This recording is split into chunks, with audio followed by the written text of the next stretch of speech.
Esta tarde tenemos a Rafael Quiroz, economista petrolero, precisamente en momentos en que presenta un nuevo libro, es de los pocos venezolanos que ha escrito sobre petróleo, aunque muchos son especialistas, teóricos, técnicos del petróleo. ¿Por qué este nuevo libro, Rafael Quiroz? Bueno, este nuevo libro lo hice en época de pandemia, ¿no? El libro, de hecho, se llama Petróleo, Lutitas y Pandemia. Son tres elementos con los que yo juego allí a manera de vectores, y más que vectores, diríamos, de variables conjuntas que la utilizo para un análisis de cuál fue y cómo fue el comportamiento del mercado petrolero durante la pandemia y cómo la pandemia logra estremecer la estructura de la industria petrolera mundial y con ella, por supuesto, el elemento de lutitas que va allí a formar parte interesante, un ingrediente interesante en lo que va a ser la producción petrolera norteamericana. Cuando Estados Unidos prácticamente estaba diciendo adiós al crudo convencional y venía agotando las reservas probadas que casi estaban por rayar los 6.000 millones de barriles.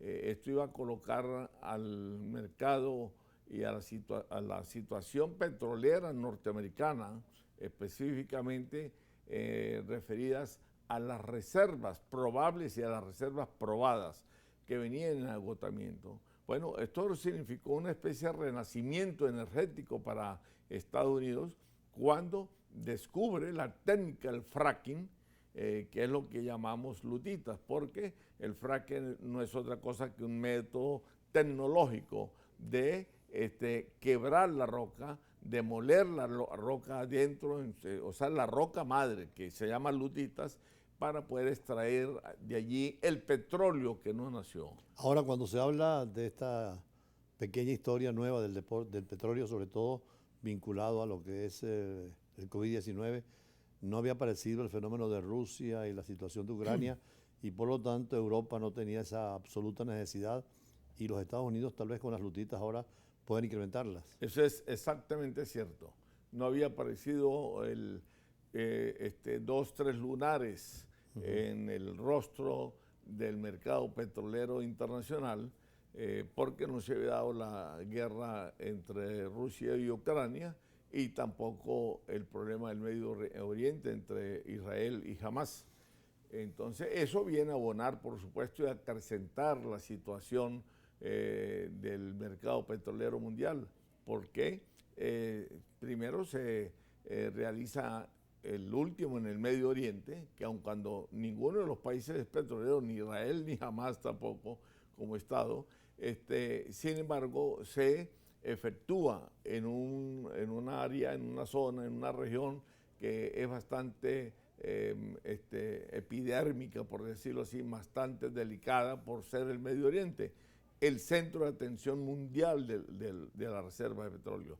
Y por otro lado, bueno, porque en el caso de Rusia y Ucrania, bueno, son países petroleros por una u otra razón. Rusia por la potencialidad que tiene en cuanto a recursos petroleros y gasíferos también. Y Ucrania por la situación estratégica. No tiene mucho petróleo, pero tiene reservas interesantes que debe estar alrededor de los 3.000 millones de barriles.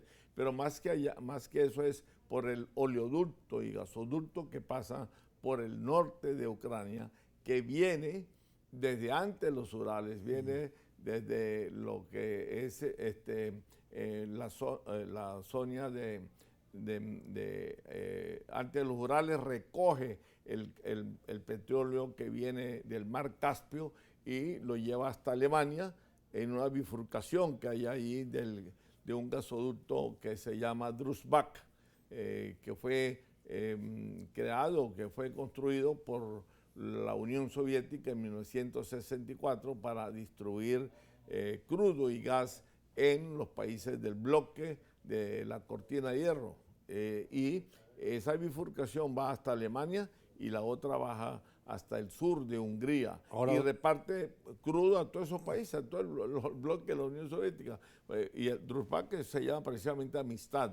Y bueno, en ese sentido tiene importancia Ucrania porque pasa el petróleo o el gasoducto por allá. Ahora, con estos por allí. acontecimientos como el suyo que menciona en su libro del COVID-19, todo lo que fue la pandemia y influencia en la economía y en el petróleo, y ahora que nos menciona el caso de Palestina e Israel con Hamas y la situación de Rusia y Ucrania y la crisis petrolera europea, el valor del petróleo venezolano últimamente que se ha revalorizado, ¿cómo ha hecho la OPEP para surfear, empleando términos deportivos, todas estas crisis y situaciones y siga siendo una referencia obligada? Sí, como no, y lo ha hecho muy inteligentemente porque ahora facilita, a pesar de las circunstancias, por así decirlo, dramáticos que vive el mercado petrolero mundial, por todos estos elementos que usted ha indicado y los que yo he señalado también, entonces la OPEP se ha manejado muy bien, gracias a que logró ampliarse a lo que hoy en día llamamos la OPEP Plus, en un grupo de 23 países, 12 que son del bloque propiamente OPEP y 13 que son del Plus. El último miembro, por cierto, que ingresó ahora en enero, a partir de enero, fue Brasil. Y entonces, bueno, eso le ha hecho mucho más manejable porque aumenta la capacidad de producción de toda la OPEP Plus, aumenta las reservas probables y las reservas probadas también de la OPEP Plus. Y la OPEP ha sabido balancearse en el sentido de que ha llevado cierta estabilidad al mercado petrolero. No hay cosa que descontrole más al mercado de los hidrocarburos que elementos que se hagan presentes de tipo geopolítico. Los problemas que ha tenido el mercado petrolero mundial en los últimos 2-3 años son variables netamente coyunturales, pero variables coyunturales de orden geopolítico, no de orden económico ni ninguna otra naturaleza, sino de orden geopolítico. Y esto nos demuestra, por supuesto, cuán importante es el factor geopolítico o las variables de corte geopolítico en el mercado mundial y por consiguiente, por supuesto, en los precios. La OPEP, en su política de regulación de la producción, ha logrado disminuir, recortar barriles para mantener los precios relativamente altos y en eso ha tenido éxito. Doctor Quiroz, vamos a un intermedio que siempre hacemos para compromisos comerciales y regresamos sobre todo con ese criterio que es interesante.